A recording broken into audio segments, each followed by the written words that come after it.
ഇന്ന് നമ്മുടെ യാത്ര ഭക്തിയുടെ കൊടുമുടിയിലേക്കാണ്. കേരളത്തിലെ ഇടുക്കി ജില്ലയിലെ കുമളിയിലെ പ്രശസ്തമായ ഭഗവതി ക്ഷേത്രമായ മംഗളാദേവി കണ്ണകി ക്ഷേത്രത്തിലേക്കാണ്. മംഗളദായിനി സങ്കല്പത്തിലുള്ള ഭദ്രകാളിയാണ് പ്രതിഷ്ഠ. കണ്ണകി എന്നും സങ്കല്പമുണ്ട്. വർഷത്തിൽ ഒരിക്കൽ മാത്രമാണ് നമുക്ക് മംഗളാദേവി ക്ഷേത്രത്തിൽ എത്താൻ കഴിയുക, അതും ചിത്രാ പൗർണമി ദിവസം.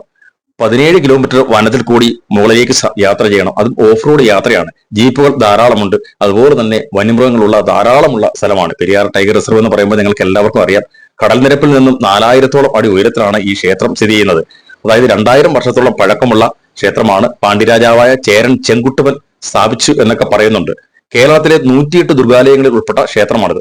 പുരാതന ചേരനാട്ടിലെ മഹാരാജാവായിരുന്നു ചേരൻ ചെങ്കുട്ടവൻ. ഏകദേശം 2000 വർഷങ്ങൾക്ക് മുമ്പ് വണ്ണാത്തിപ്പാറയിലാണ് കണ്ണകിക്ക് വേണ്ടി ക്ഷേത്രം സ്ഥാപിക്കുകയും അതിനെ കണ്ണകിക്കോട്ടം അല്ലെങ്കിൽ മംഗളാദേവി ക്ഷേത്രം എന്ന് വിളിക്കുകയും ചെയ്തത്. പതിവ് പൂജകൾ നടത്തുകയും അക്കാലത്ത് ചെയ്തിരുന്നു. ഇപ്പോൾ ചിത്രാപൗർണമി നാളിൽ മാത്രമാണ് ഈ ക്ഷേത്രത്തിലേക്ക് ഭക്തരെ കയറ്റിവിടുക. വനത്തിന് ഉൾപ്രദേശത്താണ്. 1980-കൾക്ക് ശേഷം തമിഴ്നാട് സംസ്ഥാനവും ഈ ക്ഷേത്രത്തിന്റെ അവകാശവാദം ഉന്നയിക്കുന്നുണ്ട്. ഏതായാലും പാണ്ഡ്യനാടായ മധുരാപുരി ചുട്ടരിച്ച ശേഷം കണ്ണകി ചേരനാട്ടിലെത്തി എന്ന ഐതിഹ്യത്തിലാണ് ഇവിടെ ക്ഷേത്രം ഉണ്ടായതെന്ന് കരുതപ്പെടുന്നു. പുരാതന ചേരശൈലിയിൽ ശിലാപാളികൾ അടുക്കി വെച്ച നിർമ്മാണ രീതിയാണ് ഇവിടെ കാണാൻ സാധിക്കുന്നത്. അതിനുശേഷം കണ്ണകി ഇവിടെ നിന്ന് കൊടുങ്ങല്ലൂരിലേക്ക് പോയതായും ഐതിഹ്യം പറയുന്നുണ്ട്. ഏതായാലും വനത്തിന്റെ മനോഹരമായ കാഴ്ചയാണ്. എവിടെ നോക്കിയാലും പച്ചപ്പിന്റെ പരവതാനി വിരിച്ച മലമടക്കുകളും ഗർത്തങ്ങളും അതുപോലെ തടാകങ്ങളും ഒക്കെ കഴിഞ്ഞ് ചെല്ലുന്നത് ഭയങ്കരമായ കയറ്റങ്ങളിലേക്കാണ്.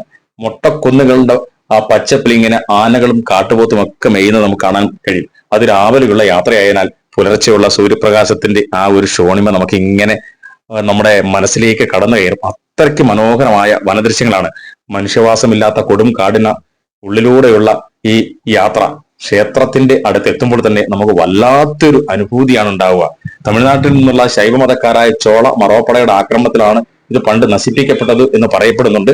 അതിന്റെ സുവർണ നാളുകളിൽ ഈ ക്ഷേത്രം കാബൂളിലെ ചിത്രാൾ എന്ന സ്ഥലത്തുള്ള സമാനമായ ബുദ്ധവികാരവുമായി ബന്ധപ്പെട്ടിരുന്നു എന്നും കരുതുന്നുണ്ട്.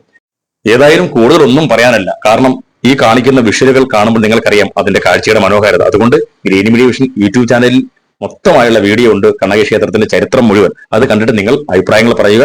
അപ്പോൾ കാഴ്ചകളിലേക്ക് പോകാം.